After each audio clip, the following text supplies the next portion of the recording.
Tasha, my beautiful little cousins, Kiana and Brianna, who I am so proud of. I don't think I tell them enough how proud of them that I am and the path that they're choosing and that they're doing things right and good and letting God lead them.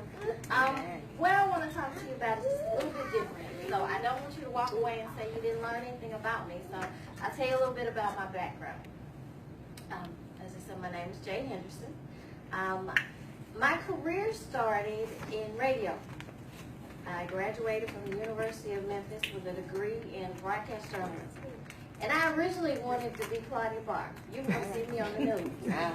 But during my internship, my advisor told me the word no. And I was telling someone earlier, thank you, Joyce. I was telling her earlier that a lot of the things in my life were shaped by the word no. My advisor told me that I could not do a television internship yet because I hadn't taken my core classes. I hadn't taken my broadcasting classes, and if you didn't have your core classes, they were just going to stick you on the phone. So me being me, I'm going to get an internship. And I did one in radio, and I fell in love with radio. So I worked for Clear Channel Radio, which is now iHeartMedia. I got the internship. When I graduated, they hired me, and I was working with some stations you might recognize: K97, B101, Hallelujah FM, WDIA. And when I graduated, they gave the girls that didn't like to talk a talk show. On point. Yeah, go figure. And even though I've always been a bit shy, I try not to be a fool. So when somebody presents me with an opportunity and all I have to do is step outside of my comfort zone, prepare myself for the challenge, and get the job done, I usually rise to the occasion. So the girl who didn't like to talk ended up with a talk show that lasted, I guess, about 3 years. And eventually I left radio and went into PR and marketing. And about that time, PR and marketing, which is how I make my bread and butter. And then later on, he led me to write a book. And I've written so far, I've been a published author for 5 years. And I've written 7 books. And my books generally encourage women just to be good women. I don't like the things that I'm seeing in society, especially when it comes to our women and girls. We are losing so many of them to the world and low morals. And not everybody wants to be preached at. And I wasn't called to preach. But I can speak a word into your life through literature that makes you think about the things that you're about to do and ask if that's really the best decision for you to be making. I call my books fables because every story has a moral. Like fables we used to have as children that taught us lessons while they entertained us. And so that's basically what I set out to do with my books. So I want to talk to you today about a popular term that has come into play in the last few months. It's called Black Girl Magic. Black Girl Magic. If you pay attention to social media, and you pay attention to pop culture, Black Girl Magic has become one of the buzz terms. People hashtag it behind statuses that they post of any black woman that's done a wonderful achievement, or black girl. Serena Williams would be Black Girl Magic. Beyonce would be Black Girl Magic. But it's easy to know where the black came from. You know, it's the beautiful brown skin that we have, that we've been so blessed with. It's been predetermined by our heritage, which is determined by the amount of melanin in our skin. But what about the magic? Where does that come from? So I looked up the definition of magic. I went back to school and got my master's in English. I'm always very interested in where terms come from and what they mean. And as a noun, it means the power of apparently influencing the course of events by using mysterious or supernatural forces. And that's when I understood Black Girl Magic, because we serve a supernatural God who has told us that if we follow him, live by his word, that he give us the desires of our heart. But I wanted to break this thing called magic down just a little bit more. So let's start with the M. M stands for majestic. And majestic is often associated with kings and queens. A girl of royal birth is taught very early about poise and grace. She's told how to talk. She's told how to walk. She's told how to behave. She's told that she's come from royal lineage, and her duty as royalty is to behave like it. So it's important that you remember who you are and whose you are. You are a child of the Most High King, the God we serve. So I need you to walk like it. I need you to talk like it. I need you to behave like it. The world should be conforming to you, not you conforming to the world. Queens don't allow entertainment on radio and television that it's okay to sleep, that tells us in their messages that it's okay to sleep with anything and anybody. Queens don't walk around half naked. Queens aren't seen twerking in a room full of men for their enjoyment. Save that for when you get married at home for your husband. You never see a queen walking around with shorts up her behind. A queen doesn't refer to herself and her friends by the B word. You won't see a queen using foul language in public like it's cute. Remember who you are. Remember whose you are. Queens don't do that. And there's nothing majestic about it. It's been proven through research. If you want to know how strong a community is, look at their women. Women set the foundation for the entire community because they set the foundation for the home, where you receive your first amount of guidance and nurturing. So if your home is not in order, your life most likely won't be in order. The men won't be in order because they're worried about home instead of worrying about taking care of the home. The Bible says in Proverbs 31 that she's good, she's intelligent, she's benevolent and kind. And those are all attributes of a queen. She and the people around her are blessed. A, achieve. I have a note on the wall of my office, and I typed it up and put it up years ago. It's nothing fancy, just Times New Roman that I blew up to maybe about 30 font and posted it on my wall, and it says, failure is not an option, and mediocrity is unacceptable. You were not put on this earth to be average. Now, you don't become magic overnight. You have to prepare yourself. Yes, we're born with gifts and talents, but once you learn what they are, it's your job to develop them. This young lady right here said she plays tennis. She didn't go out on the tennis court the first time and hit every ball. I know you did. But you kept working until you did well. And now you're at the point where people want to give you money to come to their school so you can make them look good. There's someone somewhere waiting for you to develop your talents so they can learn from you. You were put on this earth to do something great. And God needs you to go forth and do it so that you can help other people do something great. Black girl, somewhere, someone is waiting on you to tap into your purpose and unleash your magic. If you don't do it, someone else will, but it won't be the way that you would do it. And they might not get the benefit of having you the way they would have. Is hair, makeup, or fashion your calling? There's a young lady somewhere who is depending on you to work your magic so that when she goes into a boardroom to sign those deals, she turns heads.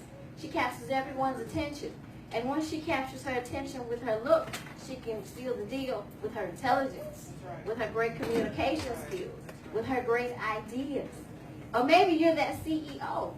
And if you don't use your black girl magic, you won't be able to create that company that's going to give people jobs that will allow them to make a good wage so they can earn a living and take care of their families because you're not selfish. You know that you need to pay people what they're worth so that they can take care of themselves and their families well.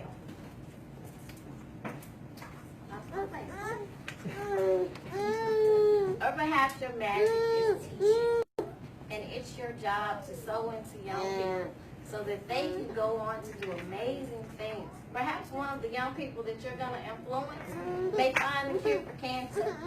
Or maybe they'll help us find the answers to poverty, the senseless violence, and other things that now plague us.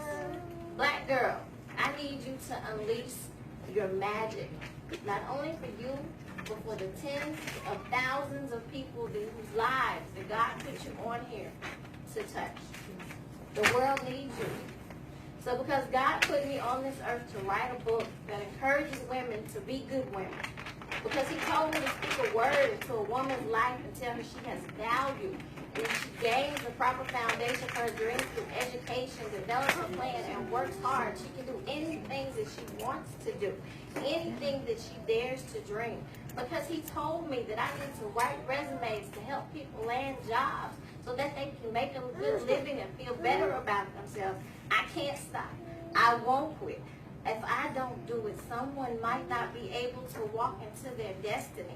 And I definitely don't want to be able to, I won't be able to live with that. I won't. Failure is not an option. And mediocrity is unacceptable. You were not put on this earth to think small. Give. The G in magic is for give. Marion Wright Elderman is a black woman and an activist who founded the Children's Defense Fund. And she's accredited with the popular saying, service is the rent we pay for living. Assisting others is just the right thing to do.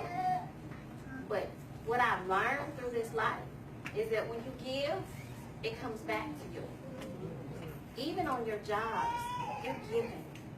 Because you have talent and knowledge and you're able to assist other people, you're giving, even though you might be getting paid for it.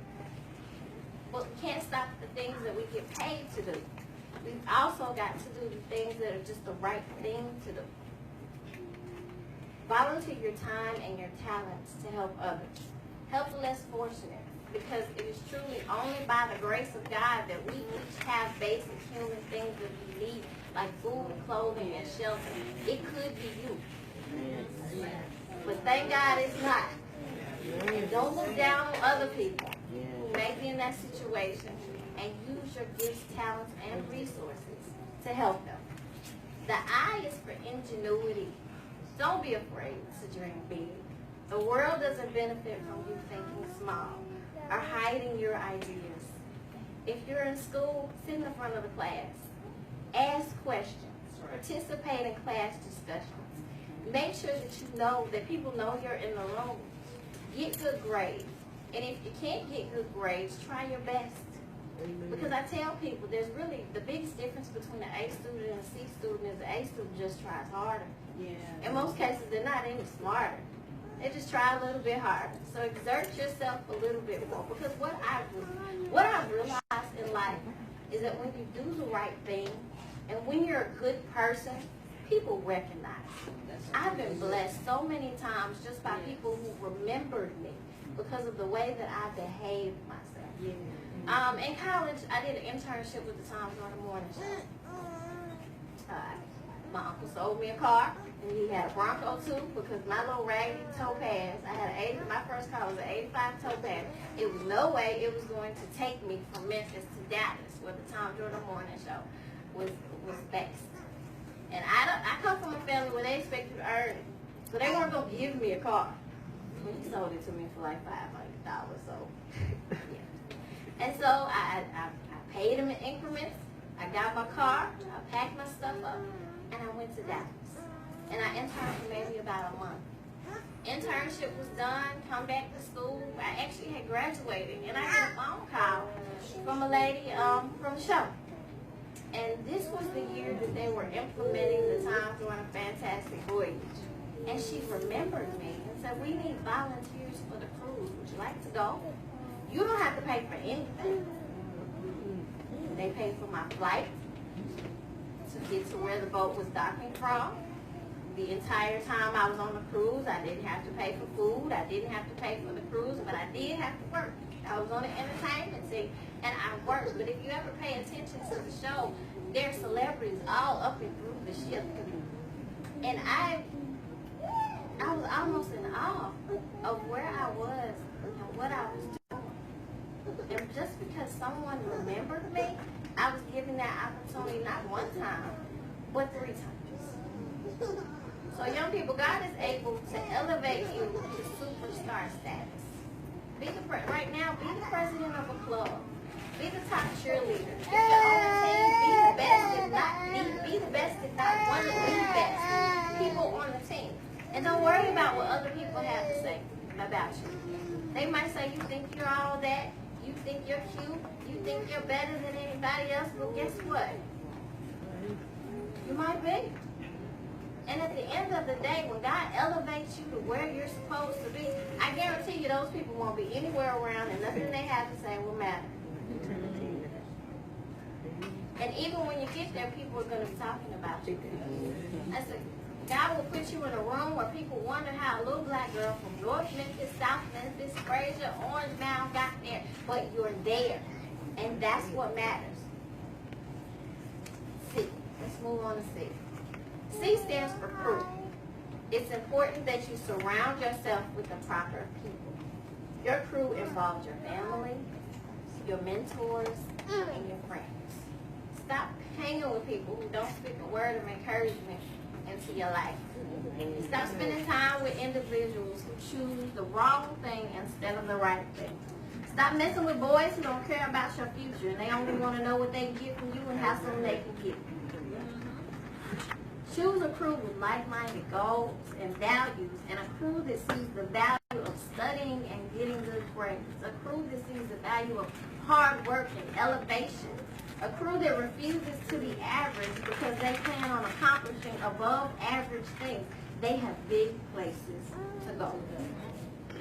The company you keep says a whole lot about you.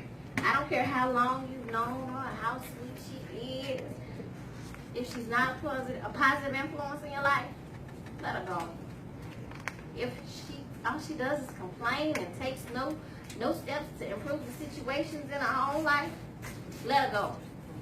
Only positive people are allowed here. Because if you can't change your situation, the thing you can do is change your attitude. Only go-getters are around here, are allowed here. Only dreamers are allowed here.